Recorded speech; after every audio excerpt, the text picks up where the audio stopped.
Hi everyone, welcome back to my channel. Today we will be discussing about the types of intermolecular forces. Dipole-dipole forces, the hydrogen bonding, the London dispersion, and the ion-dipole forces. So before we jump start with the intermolecular forces, let us first recall the two types of forces, or also known as attractions, the intramolecular and intermolecular forces. So these forces are operate in the molecules. So we have this figure here. So we have two molecules of HCl. We have this one, the intermolecular force. This force is what holds the atoms together within a molecule. So the keyword for the intramolecular is within a molecule. So we have a molecule of HCl here, and it is kept together or bonded together by an intramolecular force. On the other hand, we have the intermolecular force, or the force that exists between the molecules. So the keyword for the intermolecular is between the molecules. So intramolecular force keeps the molecules together, while the intermolecular force is the attractive force between molecules responsible for keeping matter in solid or liquid phase. So now let's go ahead with the types of intermolecular forces. We first have the dipole-dipole forces. So the dipole-dipole forces occur when the partially positively charged and partially negatively charged interact with each other. So take note of this.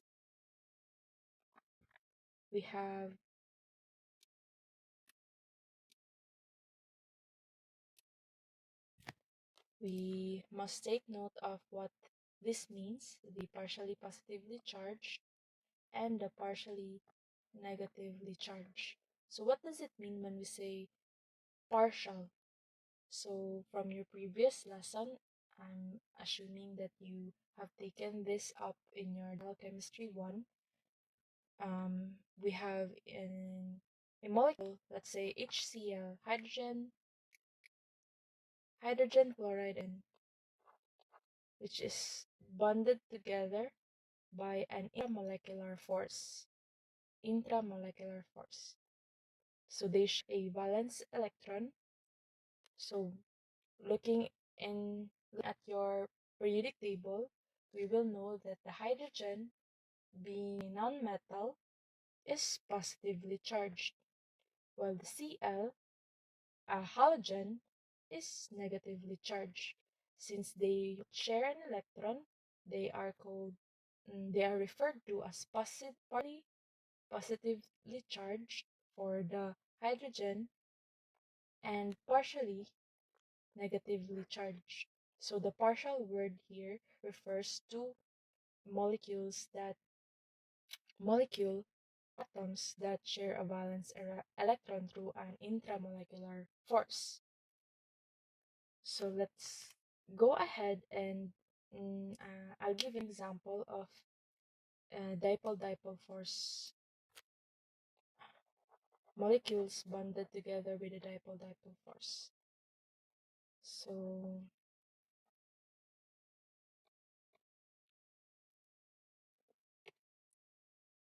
suppose we have again, the most common example would be hydrogen chloride, since they are both have the same opposite charges. So we have HCl.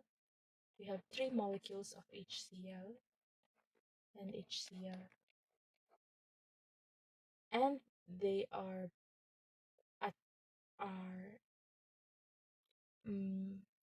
kept together with a intermolecular force, which is dipole-dipole forces. So it is said that a partially positively charged and a partially negatively charged interact with each other. So notice that the Cl the halogen is negatively charged, while partially negatively charged, and the Cl is partially positively charged. So they are able to interact with each other and connect. So then the other the other part of the molecule, the other atom, which is Cl, is negatively charged and is able to interact with the neighboring molecule with in the hydrogen, which is positively charged. So these forces are dipole dipole.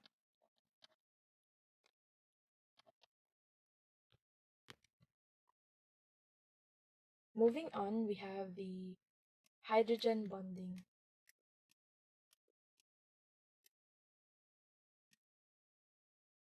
So the dipole-dipole forces are known to be the strongest intermolecular forces of attraction, and the hydrogen bonding is a special kind of dipole-dipole interaction.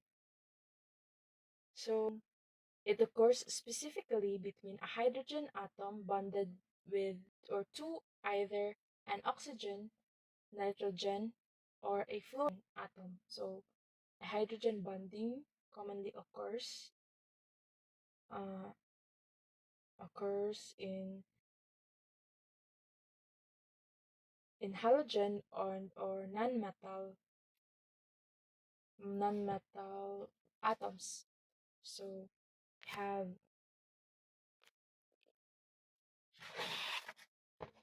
so suppose we have a most common example would be the water or H2O. We have let's say we have H2O and we have several H2Os or water in present.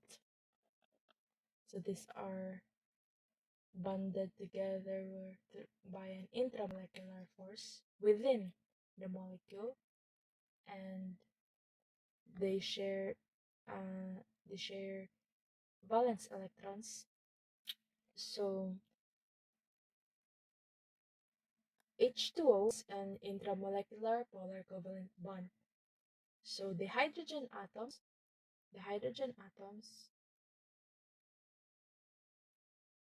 which are partially positively charged,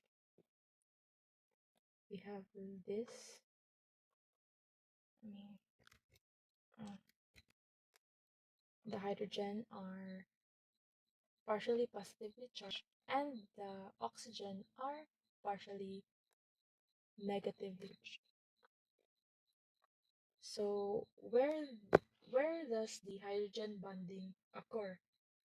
So the attraction involved in this is the attraction between the hydrogen and the oxygen atom, which are partially which is the hydrogen are partially positively charged and the oxygen are partially negatively charged. So they interact with each other. As I have mentioned before, the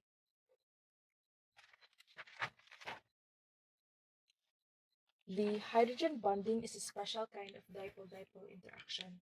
So similar to the dipole-dipole concept, the partially positive end of hydrogen is attracted to the partially negative end.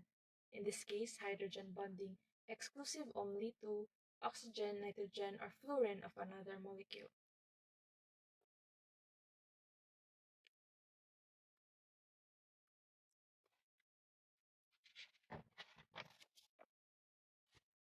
So then we have the hydrogen bonding here and here. So this is a special kind of dipole-dipole forces, but only exclusive to hydrogen, oxygen, nitrogen, and fluorine atoms. So let's move on to the London dispersion forces. So actually, the London dispersion, this London dispersion forces are the weakest of the intermolecular forces. So the London dispersion exists between all types of molecules. So whether it's ionic or covalent, or polar or nonpolar, the electrons a molecule has, the stronger the London dispersion.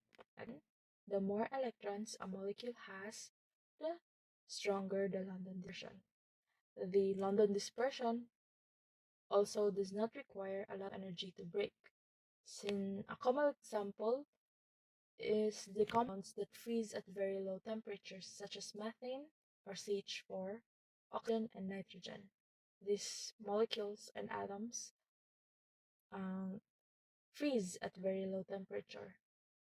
So, say if we have an chlorine, dichloride, we have several dichloride.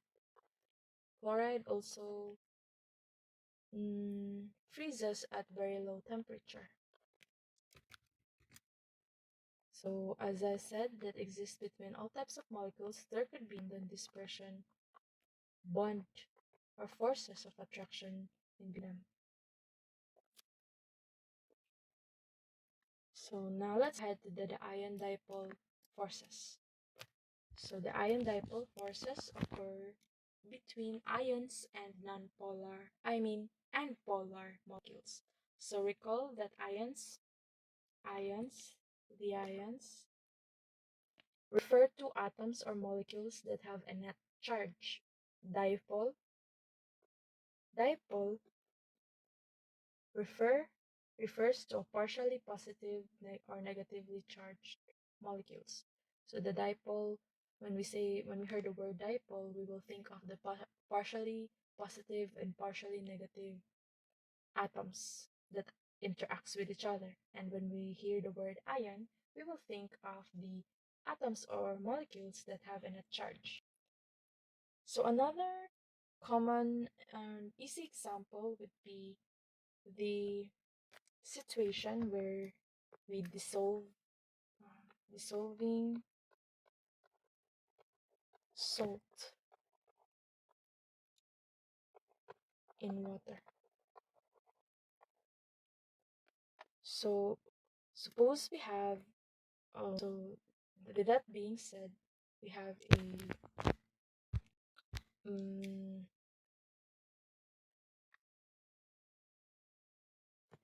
we have salt Na and Cl.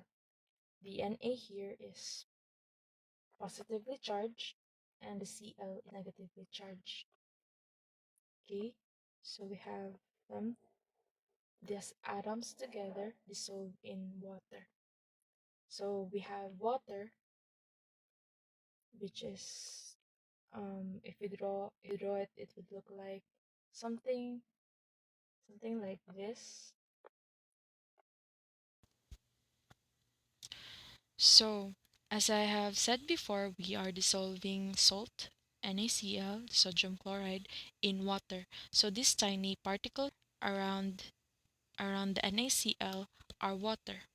So the ion dipole force occurs between atoms, I mean ions and polar molecules.